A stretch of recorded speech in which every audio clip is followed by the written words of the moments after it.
Hey everyone, welcome back to the channel. Thanks for tuning in for another episode. There's definitely a movement in the fishing industry over the last couple of years to go with a longer fishing rod. I think we're seeing a lot more people choose rods that are 7.5 to 8 feet, sometimes even longer, because the overall consensus is a longer rod will improve the performance.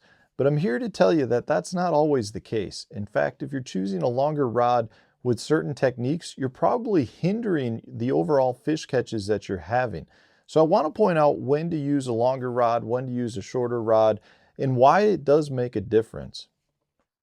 Today's video is brought to you by the Deep Dive app, which will help you select the best fishing places in the lake with features like the lake level, the current flow, the top baits tool, which will help you select the best baits for certain locations throughout the lake.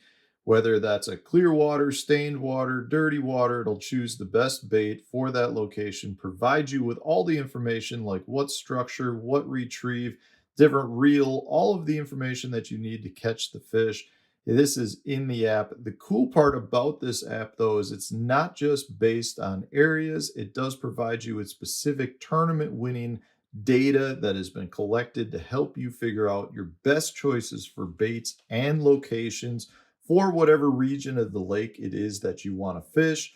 On top of that, not only does the app provide you with best locations, it gives you water clarity as well. So maybe you're on a lake like Lake Eufaula, where there is a bunch of different water clarity located throughout the entire lake. This will help you identify the clearest portions as well as the dirtiest portions of the lake. Plus, the Deep Dive app has now added the wind effect map, which is going to take all of the different wind conditions for the past couple of days and show you what banks on the lake are being hit the hardest.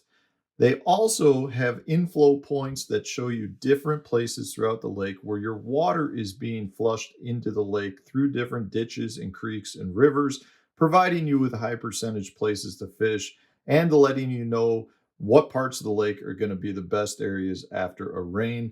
Check out the Deep Dive app to help you become a better angler. So let's talk about shorter rods first. And by shorter, I'm referring to rods that are 7 foot or less in length. You know, when I first started fishing, a rod that was over 6.5 feet long was considered a rather long rod. You know, most people were throwing 6 and 6.5 foot rods, but the overall length has really increased. And I think that is a good thing overall.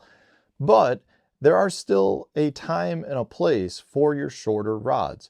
So the first thing to point out here is your shorter rods will lead generally to shorter casting lengths. Now, a shorter casting length isn't always a bad thing, right? You know, if you're fishing targets, generally speaking, you're not 100 feet away. You don't need to blast a spinnerbait that far. So from that standpoint, there are a lot of techniques where shorter casting distance isn't a bad thing, because with shorter distance, you generally get better casting accuracy. So for those presentations where you need to place your bait specifically on a target, your shorter rods are generally going to be better for that. So that's the first thing to recognize, that a shorter rod usually means shorter casting distance, but better casting accuracy. The other main point to consider is your shorter distance, your shorter length distance, or your shorter length rod means as you go to twitch your bait or move your bait, you're moving the bait less with that rod pull. So if you've got a 6 foot rod and you move it, say 15 degrees, the distance you move your bait is less with a 15-degree pull than it would be with an 8 foot rod. A really pretty impressive amount of distance, to be honest. So if you're using baits that you want to kind of keep in the strike zone, a lot of times your shorter rods are better for that. So as an example, my rods that I'm throwing my topwater baits on, most of what I consider target topwater baits, which would be, say, a topwater popper or a prop style bait where I'm really throwing to a target, I prefer to go with a shorter rod because I'm usually placing that bait in a very specific place. So I want the better casting accuracy. And then when I go to pop the bait or twitch the bait, I don't want to move it a long distance. I actually want to try to keep it right in the place that it's at. So the shorter rod makes it easier to pop that bait and keep it in a smaller strike zone. So from that standpoint, I'm generally fishing shorter rods with my topwater baits. I'm using spinner baits on a shorter length rod. And a lot of times, even with my finesse baits, if I'm throwing, say, a Ned rig, I like that on a shorter rod as well, something in that 7-foot range, or right around 7 foot. So from that standpoint, don't think you always need to go with something a lot further. You know, I also want to point out too, your shorter rods for people that are fishing in confined spaces is like extremely important. So by confined spaces, what I'm referring to is your bank fishermen, as well as people I would even consider, say, in a kayak. You know, you've got a lot of rods on a kayak and your shorter rods just are easier to handle. If you're a bank fisherman, you're fishing around trees, a 7.5-foot rod will be in the trees so much more than a 6-footer. And it's just harder to manipulate your cast when you've got branches all over that are hitting your rod. So it's really important to recognize the type of fisherman you are, the baits that you're using, and see how that rod will help you. Now to counter that, let's talk a little bit about longer rods. Anytime you're talking about longer rods, you have kind of the opposite of shorter rods. So you're going to make much longer casts because you can really get more momentum in your rod. You can, use your rod as a pendulum to load up and fire a cast out there. At the same time, you have less accuracy generally because it's harder to land a bait in a very specific spot when you're firing it 100+ feet. So you lose some of that accuracy. But if you're talking about fishing, say, on a ledge, maybe you want that distance versus the accuracy because you don't have to land within a foot of an object. You can land within a 30-foot section of a ledge, and your casting distance is better in that case. And in some instances, you do actually want to pull the bait more than keep it in place. So maybe you're fishing, you're pulling a crankbait or something, and that longer rod helps you create leverage to move the bait. Maybe you're fishing a football jig and you've got that a long ways away and you go to make a hook set. You want that extra length to make a big, longer sweeping hook set to really drive the hook home.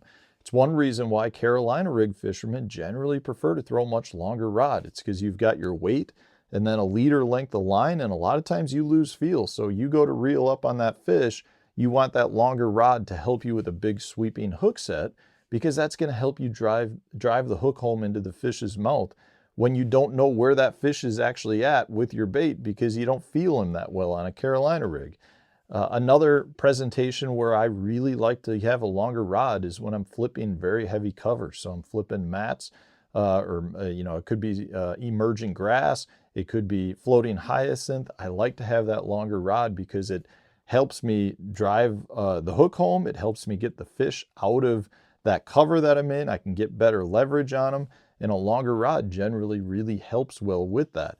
And also in a lot of those circumstances, again, from a casting accuracy standpoint, well, I'm not firing the bait 100 feet. I'm just making short pitches so I can still maintain pretty good accuracy of where I'm putting my bait placement.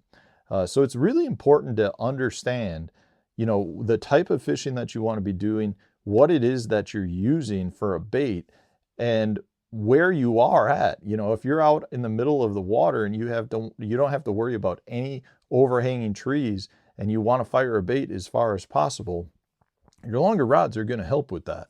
And at the same time, if you're making a cast that is an extremely long cast, you want that longer rod to help with all the hook sets, not just say with your Carolina rig, but if you're making a long rod cast with a football jig and you want to pick up a lot of line doing that, or maybe you're making long casts with a swim bait.